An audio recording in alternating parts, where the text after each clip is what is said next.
Estamos en comunicación telefónica con el gobernador regional del Cusco, quien es el señor Edwin Licona, pero además de tener ese cargo, él es presidente de la Asamblea Nacional de Gobiernos Regionales.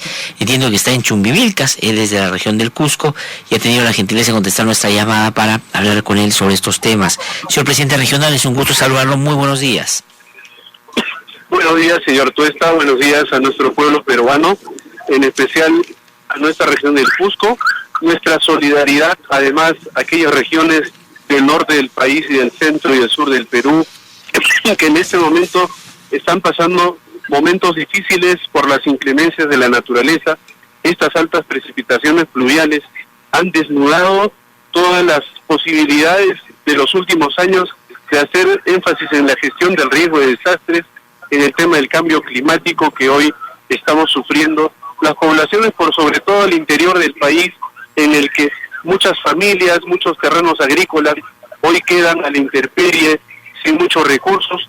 Seguro esta primera etapa es de emergencia y va a haber una segunda de reconstrucción en el que todos los peruanos tenemos que poner un granito de arena, no solo las autoridades, el Estado peruano, sino también la empresa privada y todos los pobladores, coadyuvar el apoyo que podamos brindar desde los distintos espacios. Ahora, aquí en Cusco en particular, sí, hay emergencia en nuestras provincias altas. Este fenómeno del cambio climático hace que en estas zonas haya el tema del friaje, las heladas, la granizada, que vulneran las familias más pobres que viven a 4.500 metros sobre el nivel del mar, a 4.000 metros sobre el nivel del mar.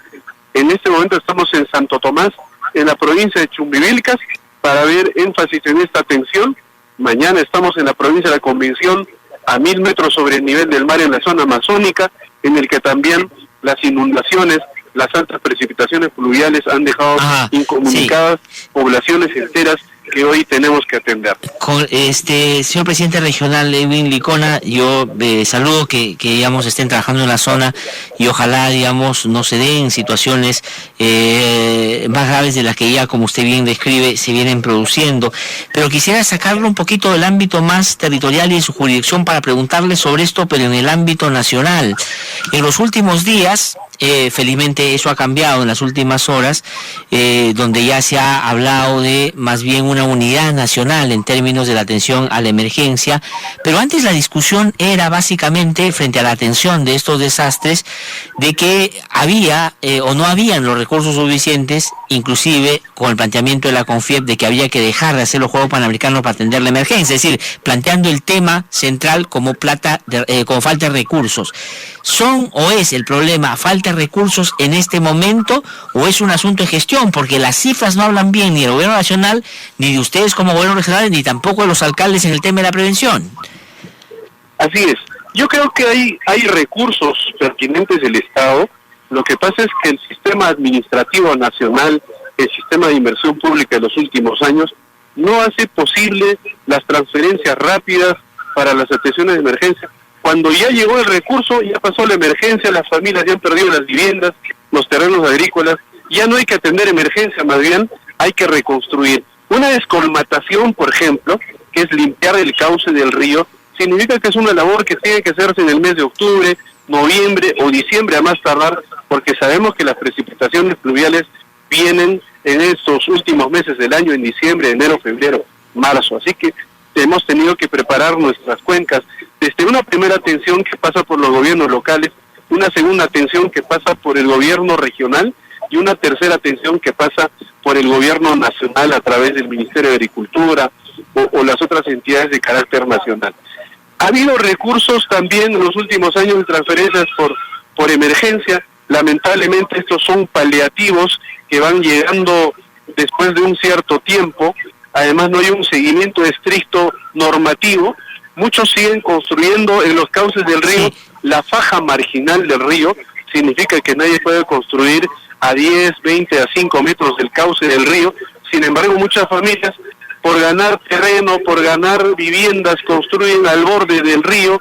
Muchas familias construyen al borde de las carreteras, cuando la faja de dominio de la carretera significa que debe haber un retiro de 10 a 20 metros. Ahora, para que las vías de comunicación también tengan un buen comportamiento en estos temas de articulación vial y también no suframos el envase de los ríos, el embalse o el encauzamiento que ahora ha desbordado a todo nivel, y lamentablemente las inundaciones han hecho que estas familias finalmente pierdan lo único que tienen, que a veces son sus viviendas o sus enseres. Exactamente. Pero digamos, en estos dos temas que usted, señor presidente regional del Cusco, don Edwin Licona, en estos dos temas, en el tema de la previsión, ¿no es cierto?, de la prevención de limpiar los cauces o generar infraestructura para, en la eventualidad de que se desborden los ríos, poder canalizarlos debidamente. Y en el ámbito que usted describe también, de que las personas se ponen en lugares que no deben ponerse porque le ganan al río, porque hay terrenos ahí, digamos, pero eso no es una responsabilidad en ese sentido ni solo de la gente, ni solo de algunas autoridades. En realidad tiene que ver con las autoridades en general, porque, digamos, quienes deben evitar que la gente se vaya ahí son las autoridades y aplicar la ley. Y en el caso del mantenimiento, la creación de los ductos, de las vías, digamos, del drenaje, son también las autoridades. ¿Por qué se ha gastado tan poco en eso en los gobiernos regionales? Así es. Seguro, como te decía, las transferencias llegan tarde. Sin embargo, también la Autoridad Nacional del Agua, que es el ente normativo, tiene que hacer incidencia en el cumplimiento de estas normas. No puede seguir algunas acciones, no solo de parte de las autoridades, sino también de parte de la población, en el incumplimiento de estas normativas. Algunas regiones, caso el sur, hemos aprendido de la experiencia del 2010.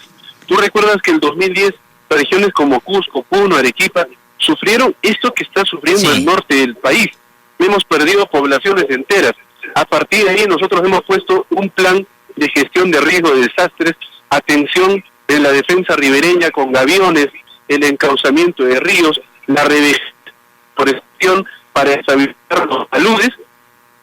Hoy es inversión, por ejemplo, en el río Guatanay, que es un río que cruza la ciudad del Cusco, no tenemos ningún problema, así haya una alta precipitación fluvial. Aquí hemos hablado el distrito de Surite, el distrito de Sangarará, el distrito de Limatambo, en el cual hemos hecho una defensa ribereña adecuada. De acuerdo, pero hemos aprendido la experiencia. Ahora, pero, señor presidente regional, yo entiendo y valoro el interés suyo de poder contar y explicar las cosas que se están haciendo en la región, pero en su condición y calidad de presidente de la de la Asamblea de Gobiernos Regionales, le pregunto por el conjunto del accionar de sus colegas también en el sentido siguiente, porque no se ha visto, el presidente de la República ha salido y ha hecho un llamado a la prudencia, a la tranquilidad, y ha dicho que se han hecho cargo ellos y que están ayudando, han hecho un Consejo de Ministros en Piura y han tratado de dar algunas señales de que ya están trabajando en este tema. En el caso de los presidentes regionales,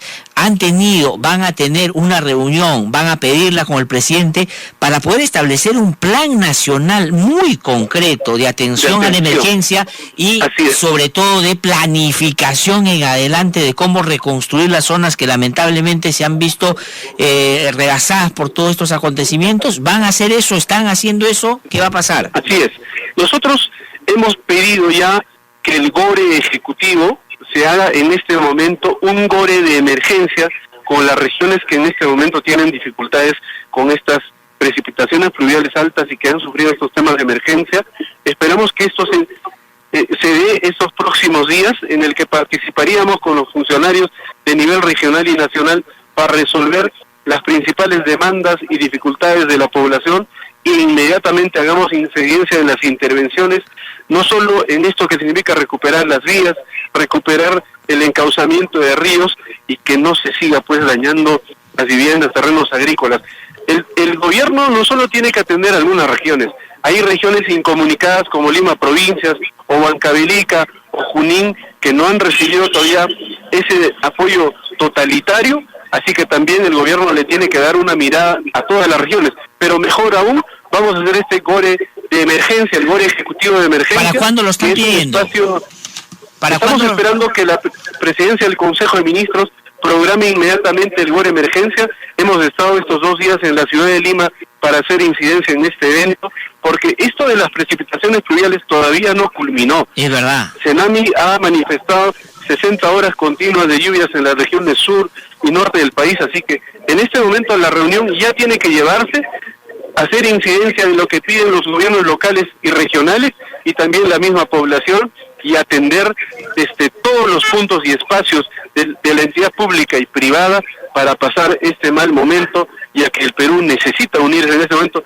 Ya no necesitamos responsabilizar quién tuvo la culpa o que tengamos la tranquilidad. Tenemos que empezar a trabajar articuladamente y dinámicamente para atender esta emergencia. Sí, yo, presidente regional Erwin Licona, quería preguntarle sobre otro tema, porque usted, entre otras cosas, ha estado en Lima también respaldando un poco que se lleva adelante ya el proyecto del nuevo aeropuerto en Chinchero.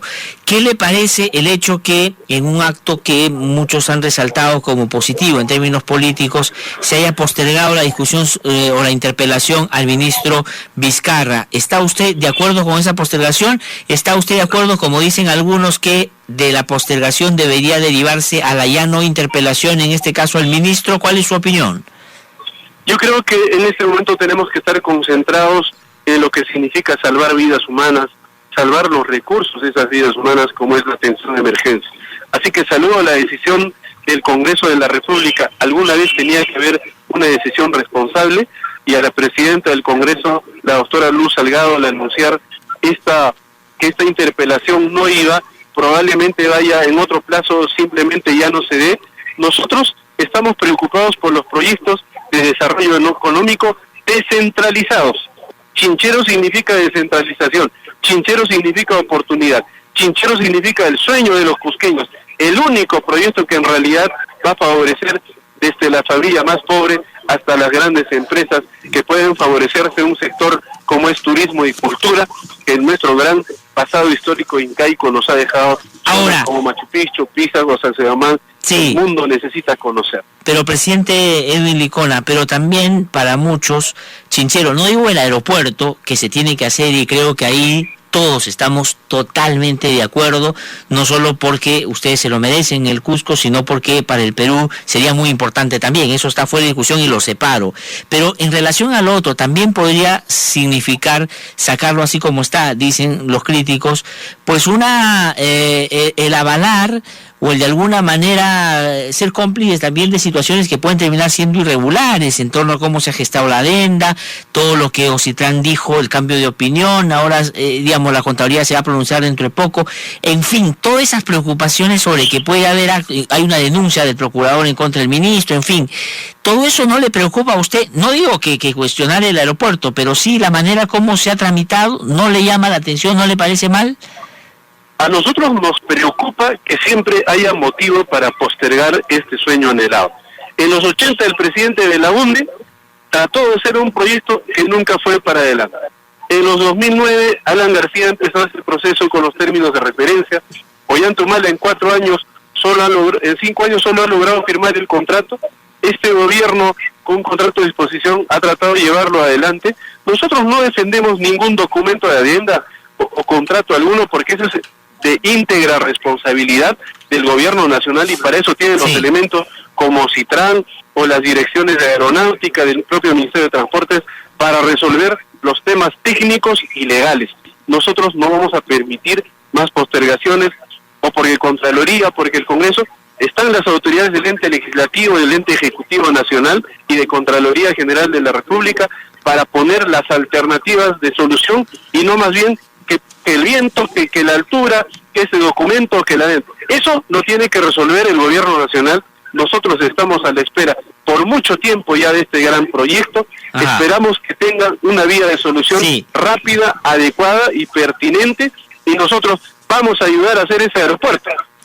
De no poder hacerlo el gobierno nacional, ya nosotros nos hemos puesto de acuerdo con nuestro pueblo, nuestros alcaldes. Alguna vez hemos tenido equipos mecánicos acá para nosotros empezar ese movimiento de tierra, que no puede ser tan difícil mientras el Estado peruano prepare adecuadamente lo que hasta ahora no puede ser un contrato perfecto, seguro favorable al Estado, que todos esperamos, sin corrupción, como se dice en este momento. Sin embargo, muchas autoridades hace 2 años y medio, cuando se firmó este contrato, no dijeron nada. Muchos congresistas que ya estaban en ese Congreso no dijeron nada. Sin embargo, hoy salieron a insultar y a tribar, a decir muchas cosas y no proponer ningún viso de solución. Señor presidente, ya tengo que terminar haciéndole una pregunta porque me acaba de llegar esto que no lo había revisado.